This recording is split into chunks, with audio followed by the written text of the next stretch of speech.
Tonight on CSC, women's hockey survives Delaware in their AHA playoff play-in. Men's basketball moves up to third in a blowout win over Oakland. And reigning champs softball opens their season with a bang.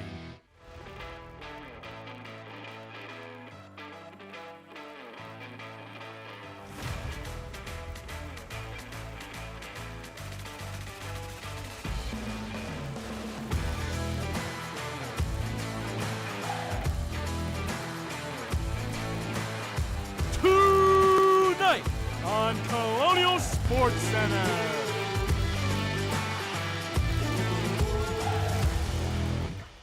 Hello everyone and welcome to Colonial Sports Center, the show where we cover all things Colonial sports. I'm George Umaskin here, joined with my co-host Nick Evans. Nick, how you doing tonight, friend? Oh, I'm doing great. The winter sports are coming to a close. The spring sports are just starting. It's a beautiful time of year. I'm so excited. I'm so excited, and temperatures are rising, and hopefully they stay like that, Nick, right? No, they won't. No, they won't? No. Why not? Come on, man. It's not happening. Okay, all right, okay. You know what, let's just start with the women's lacrosse team who took on crosstown rival Duquesne. So let's take a look at how the Colonials did in their game against the Dukes. Starting off here with a Chloe Holmes goal for Duquesne. Going to put the Dukes up one. Nick, not the start that you want if you're the Colonials. No, but in these the crosstown rival games, you can expect the games to always be close. And here you see RMU gets it right back. Right back, and you know, getting in the swing of things. Got their first win against George Mason. Now back at home, coming off a loss, and you know, trying to get some things settled in here. But the Dukes are going to take a 3-1 lead. But Nick, I think this is where the Colonials take some of that pride, some of their energy into this one that we see here now. 3-3, looking at things around. You're going to find the player up right in front of the net with the goal, put the Colonials up 4-3. Yeah, you see they're giving them so much time and space in front of the goal. You see it right here again. Duquesne defender loses her man and RMU makes them pay. That will never, ever win you games if you cannot track people in front of the goal. And now we see here, 9-4, the Colonials had a big scoring run, and here Mia Berthoff, the star for the Colonials, puts one in, puts the Colonials up 10-4. Nick, Mia Berthoff has been on fire to start this season. Yeah, she's the heart and soul of this team. She's their performer. You saw RMU had that big lead, but now Duquesne is drawing it back. Duquesne is showing we are not just going to lie over. Since they are on a 10-game losing streak overall coming into this game, you know that they want to end that streak. Yeah, and Nick, 10-4 lead for Colonials went away just like that. Now it is 10-10, and now the Dukes go up 11-10. 7 unanswered goals by the Colonials. Yeah, I mean, they were down by a lot, now they're up by a little. It's not the goal-scoring fiasco we had in the first half, but it's still a very strong performance. The team's just tightened up the defense. Yeah, Mia Berthoff here scoops it under the net, past the keeper, and now it is 12-12. Big goal there by Berthoff once again. Yeah, it's tight. Always tight in these rivalry games. Yep, big moments calls for big-time players. Here comes Mia Berthoff down the field. She's going to dish it off, get it right back in front of the net, but gets pushes from behind, and the ref calls a foul. Nick, what do you think on that call? I for sure agree. The Duquesne defender knows it. She ran through her back, didn't stop. You can't do that, and let's see if Berthoff makes them pay. Yep, sets up here for the penalty, and she's going to rifle it, top left corner, celebrates on the Duquesne keeper, and lets them know who is boss in this one. Yep, top corner ends it. RMU went up there for a while. They went down. They came back. I mean, what else do you want in a rivalry game? Yep, and 5 straight wins for the Colonials over Duquesne. And Nick, Mia Berthoff is the first player for the women's lacrosse team to have 3 straight hat tricks in the first 3 games of the season since 2015. So Berthoff is carrying the team right now in a big win for the women's team over crosstown rival Duquesne. Yeah, I think you're going to hear a lot about Berthoff being the first for many things. She's such a star on this team. But we just finished women's lacrosse. Let's send it over to men's lacrosse. Let's send it over. Men's lacrosse played against St. Bonaventure in their last game, and let's see how they did. Here you see they lost 14-11, which has how it's been, I think, last year too. I'm not so sure. But they had players like Callum Brennan score 2 goals. He had 4 shots. You had Luis Gonzalez score 2 goals, get 4 shots. But I don't believe that this is something that Robert Morris fans should worry about. No, and the big problem with this one was just converting. No, they took more shots on net than St. Bonaventure with 25 shots on net, but still lost and only scored 11. So it was just a big issue with converting on goal-scoring opportunities and not getting them. Yeah, something that I want to make a big point here for men's lacrosse is that freshman Dylan Anderson is leading the team with 6 goals. He's also their point leader, ahead of second place by 7 points. If you have a freshman making a big impact like that, I'm going to chalk this up to early season jitters and playing against strong competition to prepare for conference play. There's nothing to worry about with this team. Yeah, and starting off the season with some big, high-ranked opponents, it's not going to be easy. But No, I think let's go back inside to the hottest team right now in Colonial Sports with the men's basketball team who took on the number 2 seed in the Horizon League, the Oakland Golden Grizzlies. So let's take a look at how the Colonials did on Sunday in their matchup against Oakland. We're going to start here inside with the Sean Good. Livingston's going to hit a 3 right there, and Nick, that's going to be first of many for him on this game. Oh, always. He's always a performer. But Oakland, the number 2 seed, is not going to go away and going to show why they are the number 2 seed right now in the Horizon League with some tough plays and tough finishes at the rim. Yeah, we're getting close to March here. Anybody can beat anybody. We know that. And here we're going to have Brody Robinson dribbling around. Zier Smith locked him up there, but loses the ball there. Brody Robinson's going to throw up a prayer, and he's fouled. And Nick, everyone in the arena was in disbelief. Right here, Andy Toole has to be held back. He is not happy with it. And if you were there, you might have seen RMU Athletic Director Chris King, who was also in disbelief by that call. Yep, that's fire, that's passion, that wins you games. Yep, and here we're going to see a barrage of Colonial threes. In the first half, the Colonial shot 7 for 13 from 3. It's 21 points from beyond the arc. Yeah, I mean, the threes were just falling tonight. It feels like they have started falling a lot more lately. And if you want to win, you got to hit from 3. You got to get in the paint and get rebounds. And RMU's big bodies are doing that. And second chance points you saw there, Deshaun Good and 1 there. Colonial scored 50 points in the paint, outscoring the Golden Grizzlies by 20 in the paint. Kind of flipped the script on how they did in the last game against them. Yes, definitely. And right here, another finish inside with Deshaun Good to start the second half off hot. And here's when the script kind of flipped. Ryan Prather gets second chance opportunities, and when there's plays like that being made by your leaders, everyone else is going to follow suit. Yeah, I don't think Oakland could get anything down in the paint, and then when you are going to the paint to try and stop that, you leave them open at the arc, and they're just hitting you from all phases of the game. As you can see, Robert Morris just continues to extend their lead. They're stealing balls. It's Ryan Prather, who you know wants to get back to Indy. He wants to get back to March Madness, and he is leading this team like they can get there. Yep, and inside Hidakudis with his career high with 20 points in this one, and now another and one by Deshaun Good. Nick, the fans in this one really kind of helped the Colonials push themselves over the Golden Grizzlies. They were hyped. The fans were loud the entire game in this one. For sure. Everyone knows what this means. Prather again. You can't stop him. Just a big barrage of threes by the Colonials. And here we're going to end this game off with a Jeremiah Littlejohn absolute poster there at the rim, an explosion at the rim.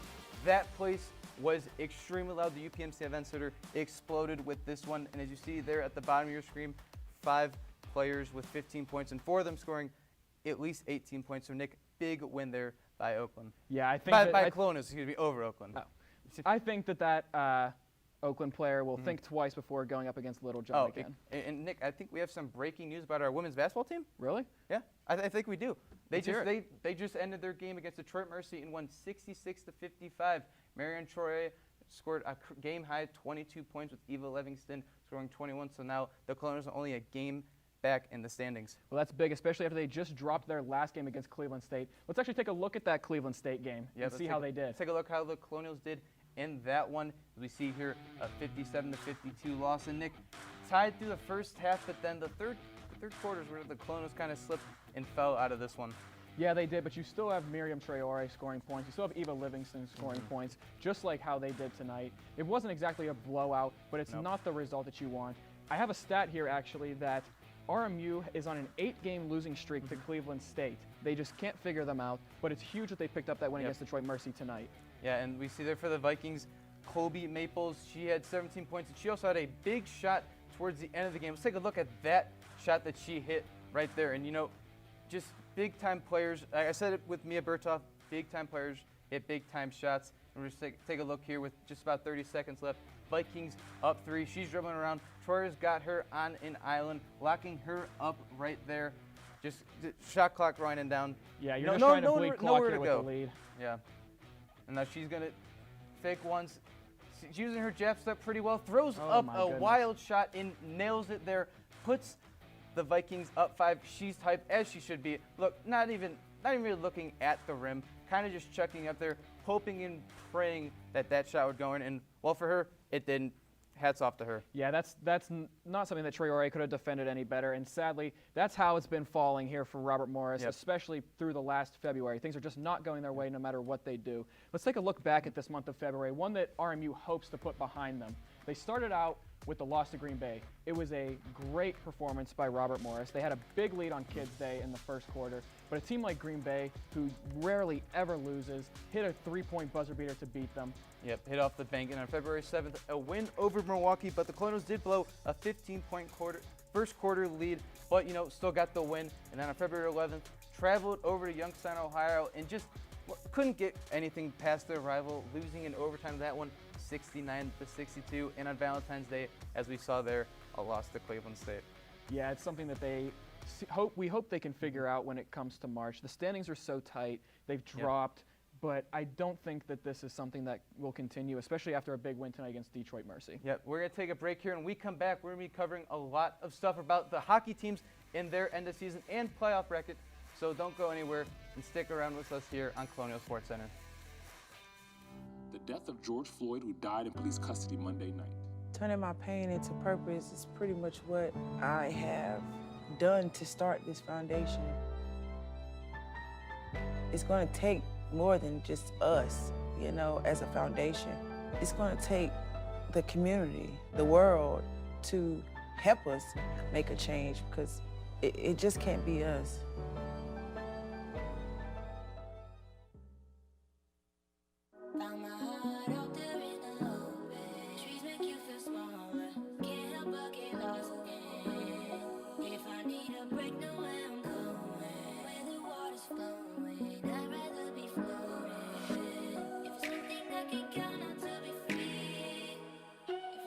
Feel the beat of nature at a park or forest near you.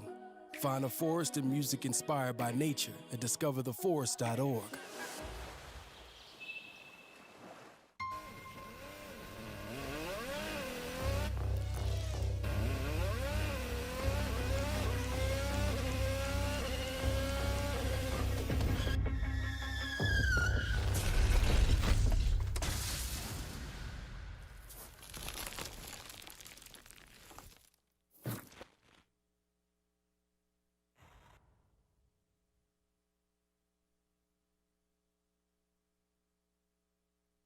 Welcome back to Colonial Sports Center. We've been out on the turf. We've been in on the basketball court. I think it's time we move to the ice, Joey. Yep, let's go to the ice indeed with the women's hockey team who took on the Delaware Blue Hens in the first round of the AHA playoff. Let's take a look here. You know, the Colonials were down 2-0. We scored 3 unanswered goals to move on past the Blue Hens in the AHA first round. Nick, this was a huge win for the Colonials against a lesser opponent. It was very big. That would have been an embarrassing end to the season, as Delaware only has 2 wins, but they showed resilience. They showed fight to move on to the next round. McKinnon had the overtime game-winning goal. Yeah, and let's take a look now at the bracket for the women's.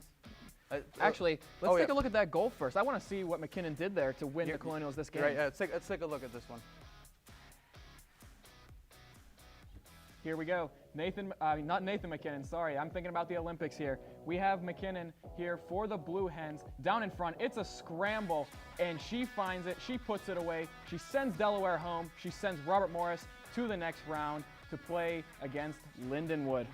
Big goal there, and as I said, down 2 goals, scoring 3, getting the win in overtime. That's just a huge win for them to possibly move on even further into the bracket. And speaking of the bracket, let's take a look at the AHA bracket for the women's hockey side. As we're going to see, the Colonials are taking on a familiar foe, the Lindenwood, as they ended up their regular season against them. Nick, I think the Colonials have a chance with this one because early in the season they played at Lindenwood and took both of those games in that one, even though they just lost the 2 at home against Lindenwood. I don't believe that RMU is looking back that far, but I do think they have a really bad taste in their mouth, getting beat at home during the teddy bear toss in overtime, then the next day getting walloped 8-5. I'm sure that they are going to want to avenge that when they play Lindenwood on Saturday at 10:45 a.m. And a win for RMU would send them to play powerhouse Penn State. When RIT and Syracuse play, if RMU would win, the winner of that would go to play Mercyhurst. But if Lindenwood wins, then the winner of RIT and Syracuse goes to play Penn State. Lindenwood would go to Mercyhurst. So there's really no path to get to the AHA championship unless it goes through Lindenwood, goes through Penn State, which is a very tough road, but I'm sure RMU is ready for that. Yeah, the Colonials struggle against both of those sides this year, so when they get there, they have to show that they have a right to be there and show that offensive firepower that they have. But let's go over to the men's side, who took on Niagara this past weekend. Let's take in the split series, one in Niagara, one at home. So let's take a look how the Colonials did in these two games. As we see here, the first game lost 5-2. Michael Flessing with a goal and assist for the Colonials, and Trent Wilson with 2 assists. And in the second game, Nick, the Colonials got their groove back and took down Niagara 5-1. Yeah, that's a strong showing after you lose. You come back, you get a big win. Your guys are scoring goals. Your goalies are making saves. That's a recipe for some success. Success indeed, and they still have a couple of games before AHA tournament play happens, so they have some games to get some things right. And let's take a look actually at their bracket, or the potential bracket as it stands right now. Yes, this is currently how the bracket looks. RMU would be heading to play Sacred Heart, but there is so much movement that can happen. Everyone is tight in the standings. RMU is currently tied with Sacred Heart on points at 36, so they could move ahead of them with anything. And they're only 3 points behind Holy Cross, who currently sits at the 3 seed. The bracket is a little interesting, as the 8 and 9 play first. The 7 and 10 also play in the first round. Then the lowest seed goes on to play Bentley. The second lowest seed goes on to play RIT. And RMU is not out of the race for a playoff home game at all. Bentley's a lock for that 1 seed. RMU's playing Canisius and Mercyhurst Schools this season, which are 2 seeds that you can see are way lower than where Robert Morris is. Teams that they should win to bolster their resume going into the playoffs. Yeah, and the Colonials, as you said, have 2 games against Mercyhurst and 2 games against Canisius. This season so far, they are 4-0 against those 2 teams. So that's a potential 8 points to possibly push them up in the standings and possibly get that home game. Definitely, it's 8 points that I'm very sure that Robert Morris in their locker room knows that they should have. They're only 6 points behind RIT, so they could even look at that 2 seed. It's a long shot, but you can still look at it. I mean, RMU can beat these big teams. They took Bentley to a shootout. Yep, but we're going to take another break here. We're going to come back and talk about the hot start that the softball team has had to start their season, and joined by our softball analyst, Cam Lickline. So don't go anywhere and stick with us here on Colonial Sports Center.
When you adopt a shelter pet, you discover their unique mix of all kinds of traits. Where'd Wiley go? Where's Wiley? Ah, there she is. Paw? Do you remember being an ancient wolf? Do you ever feel the call of the wild? You're a renegade cop, and I'm a con woman with nothing to prove. But together, we could really solve this murder. They're a little bit of a lot of things, but all of them are pure love.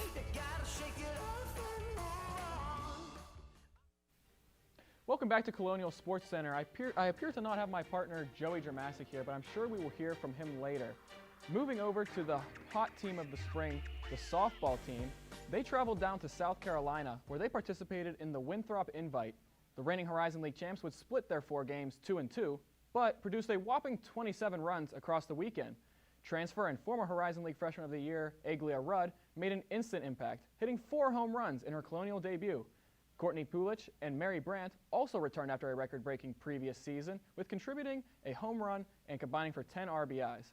The team will be staying in the Palmetto State for their next tournament, which is the Spartan Classic. They'll be taking on teams like Wofford, Morgan State, Holy Cross, and the University of South Carolina Upstate campus. Those games start at 11 a.m. tomorrow and carry on until Sunday.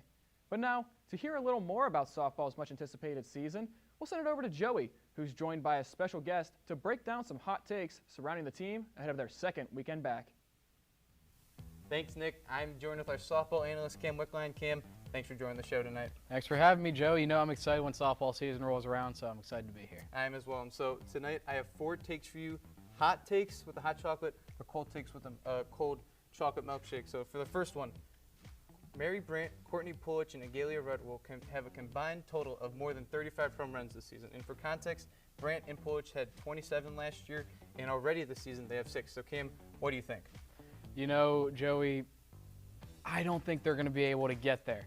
Like you said, Brandt and Pulich had a 27 last year. If you add Rudd, that's 31.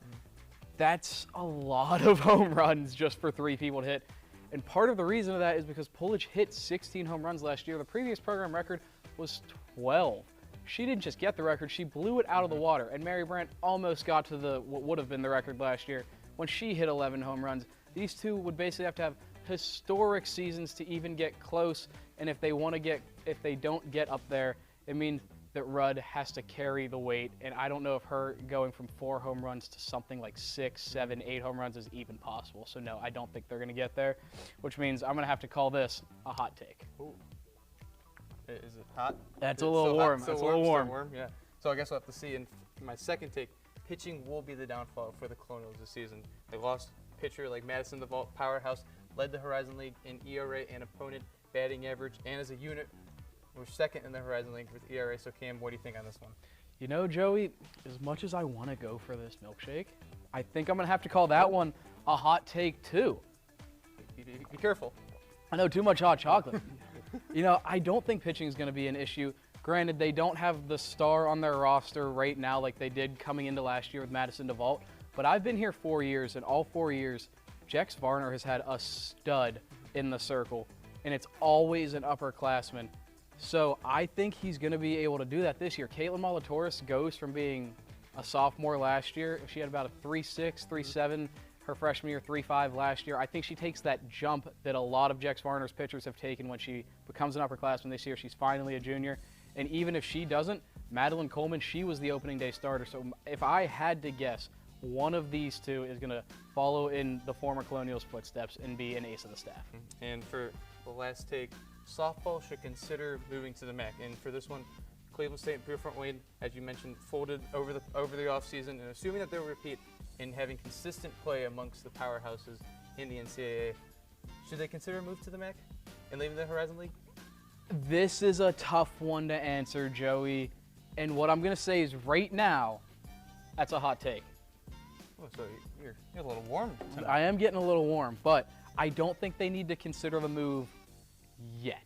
I think, although they have proven the fact that they can play in the MAC 4-1, if you're not including this year when they lost to Kent State in their opener, 4-1 the last 2 years over the MAC, and they've shown that they can win against even an ACC school like Pitt. So this team can play at the upper levels, but right now the Horizon League is a spot for them. If a couple more teams fold, if something happens to the Horizon League sponsoring softball, I think the MAC is the place you go. Or if the level of competition falls off too much in the MAC, or falls off too much in the Horizon League, I also think the MAC is the next step.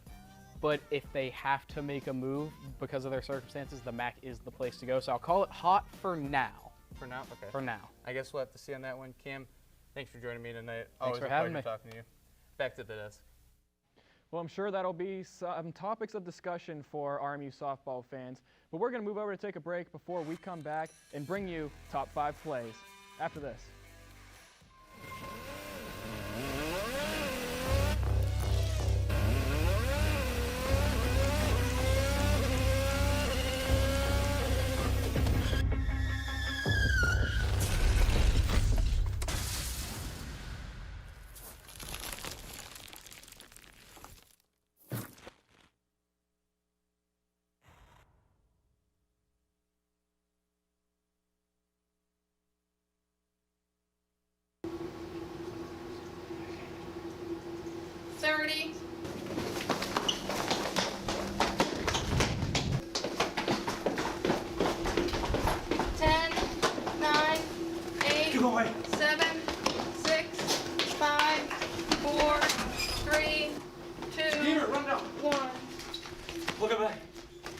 The Colonial Sports Center. That's CSC women's basketball.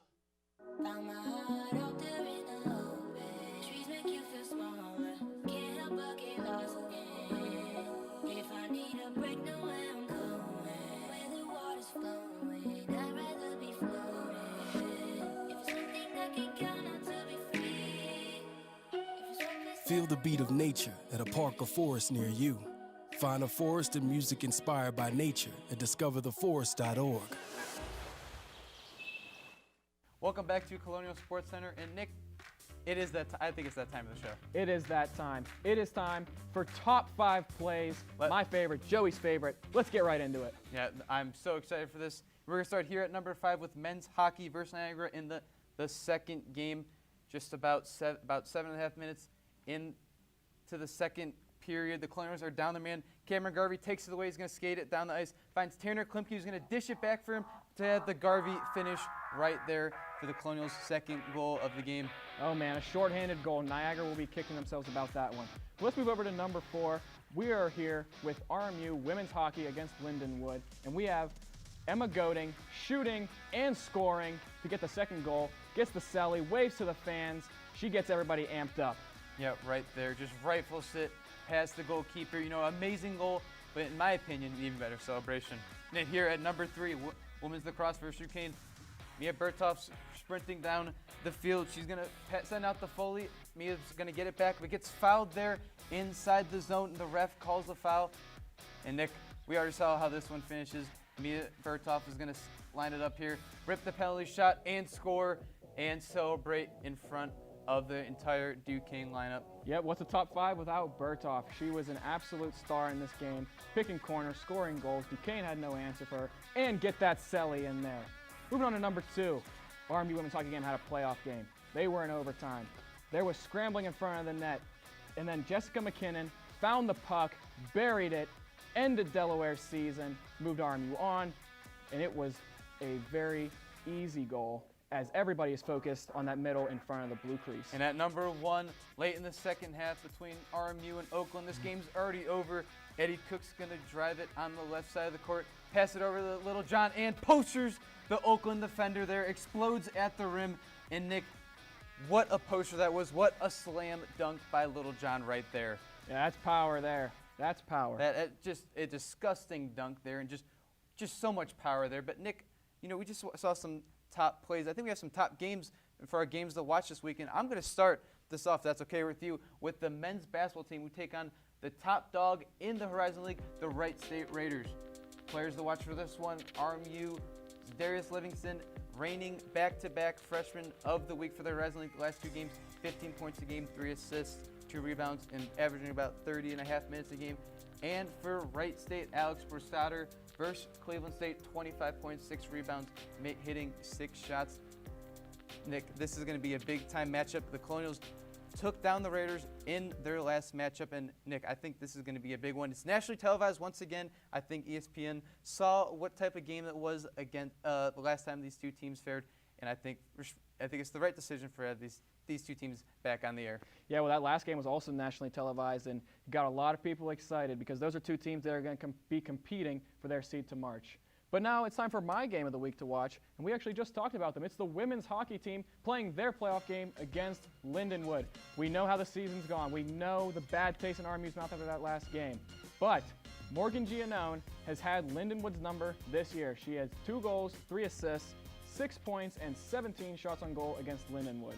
That's someone that Lindenwood would be very, very smart to try and game plan for, as she has just run wild against them. Whereas for Lindenwood, during this 2025-26 season, Molly Henderson, number 19, their assistant captain, had 16 goals, 14 assists, 30 points, and 63 shots on goals. She's a powerhouse for them. RMU will have to know where she is all the time if they want to move on to the next round. And that game will be at 10:45 a.m. on Saturday in Missouri. You know, and I said it earlier, last 2 times the Colonials played at Lindenwood, 2 wins, so maybe that might be foreshadowing a win for the Colonials this weekend? Yeah, what do you maybe think? There's not home ice advantage there for Lindenwood.